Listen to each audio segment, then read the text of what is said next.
Les gars, pas de flash, hein. Dès que la conférence de presse commence, pas de flash. Vous les caméras. Allez. D'accord. Merci.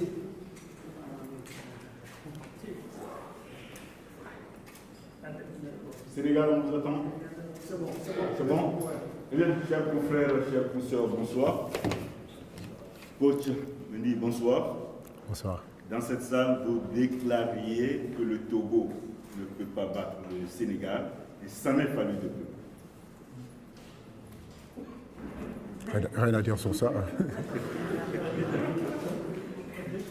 Absolument rien. Oui, coach, est-ce que vous avez prévu ce scénario? Le scénario qui s'est déroulé là, sur le stade, le Sénégal mené longtemps, et puis finalement l'égalisation arrivée au bout du temps réglementaire. Vous avez prévu ce scénario? Écoutez, c'est difficile de prévoir un scénario parfait dans un match. Je crois qu'aujourd'hui, je tenais à féliciter mes joueurs sur cette deuxième période où ils ont montré vraiment de la détermination, ils ont montré beaucoup de caractère, ils n'ont pas abdigué, ils ont continué à jouer, à aller de l'avant, malgré qu'on perdait 1-0. Je crois que les 15 premières minutes, on avait l'occasion de scorer. Et je pense que sur ces 15 premières minutes-là, si le Sénégal était devant, le match aurait pu être autrement. Nous ne l'avons pas fait. Et à partir de là, c'est vrai qu'au niveau de l'engagement de cette équipe togolaise, leur agressivité, ça nous a un petit peu mis dans l'inconfort. J'ai envie de dire que sur cette deuxième période-là, je crois qu'on retiendra ça. On doit continuer encore à bosser, à travailler ces situations-là. Coach, bonsoir.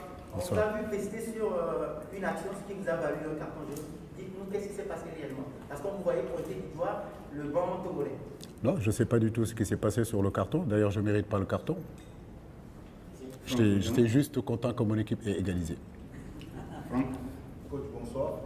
Bonsoir. Entre les deux matchs, le match de septembre et celui d'aujourd'hui, où est-ce que vous mettez la différence? Qu'est-ce qui a pu changer entre les deux matchs? Vous gagnez 2-0, un partout aujourd'hui. Écoutez, ce qui a changé, c'est d'abord, on est à l'extérieur. Cette équipe togolaise avait à cœur de confirmer le résultat, le bon résultat qu'ils ont fait au Congo. Ils sont en reconstruction. Donc la différence, c'est que tout simplement, ils ont mené très vite.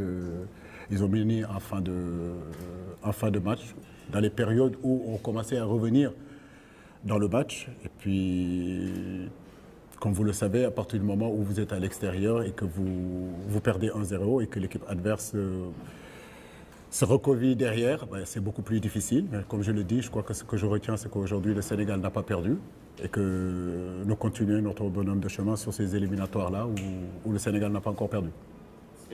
Alors, coach, Sadio Mané qui n'a pas fini la première partie, est-ce par précaution ou c'est une blessure qui est là directement? La sortie de Sadio, c'est vrai que nous déstabilise un petit peu parce qu'avec Sadio Mané, on sait que c'est différent, mais je crois qu'il n'y a rien de grave.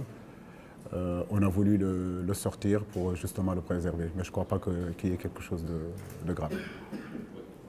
Merci beaucoup. Coach, aujourd'hui, est-ce qu'on peut dire qu'Alexis regrette d'avoir perdu 2 points ou bien vous êtes content d'avoir pris les 1 point à l'ultime minute du temps? Je suis partagé parce que je pense qu'on aurait pu marquer très tôt dans ce match-là, comme je le dis. Mais quand je regarde aussi, il faut le dire, la solidité de cette équipe togolaise, quand ils ont marqué, leur abnégation, leur détermination, il faut les féliciter. En début de match, si vous me disiez qu'on partirait avec un point ici, je dirais que non, nous sommes venus ici pour gagner. Donc je suis un peu partagé, mais je crois que l'essentiel aujourd'hui, c'est que nous n'avons pas perdu et que nous pouvons continuer notre bonhomme de chemin dans ces éliminatoires-là, bien préparer ce match contre le Congo qui sera aussi un autre combat. Je suis partagé, voilà. Parce qu'on aurait pu le perdre aussi. Hein. Voilà, on aurait pu le perdre. Bonsoir. La question que j'ai posée, mais je vais la reposer d'une autre façon. Au match aller, vous avez notamment déroulé en deuxième période. Cette fois-ci, vous avez eu la difficulté face au secteur du Togo. Tactiquement, qu'est-ce qui a changé au niveau du Togo pour que vous soyez en difficulté, surtout lors des deux périodes? Non, je ne crois pas qu'on a été en difficulté, comme je l'ai dit. Dans le football, quand vous avez des occasions, il faut les mettre, il faut les concrétiser. Et je le dis encore, si sur 15 premières minutes, si le Sénégal marque, il n'y a absolument rien à dire. Après, on marque un but contre notre camp. Il ne faut pas non plus l'oublier sur un coup de pied arrêté à la 44e minute. Tout de suite, le jeu change, la physionomie du match change.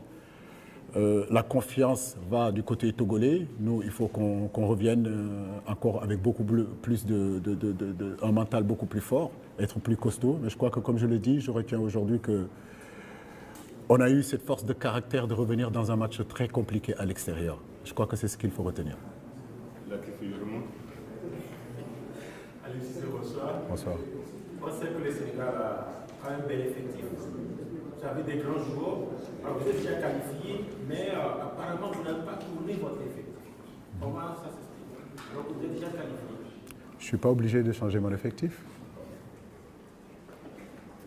Oui, coach, Pape Abou Cissé qui a été sorti en début de seconde période, quelle appréciation faites-vous de ces performances aujourd'hui? Non, la sortie de Pape Abou Cissé, ce n'est pas du tout une sanction, c'est juste comment dirais-je, on a voulu apporter autre chose, on a voulu s'adapter aussi à cette équipe togolaise qui était à 3 dans le milieu de terrain. Quand on était à 2, ils étaient souvent en supériorité numérique. On a voulu rajouter un troisième dans le milieu de terrain. On a pu contrôler en deuxième période le milieu de terrain et on a pu sortir sur les côtés et égaliser. Je crois que c'est surtout une évolution tactique plus qu'une sanction. Eh bien, la dernière question qui sera togolaise, oui. Merci.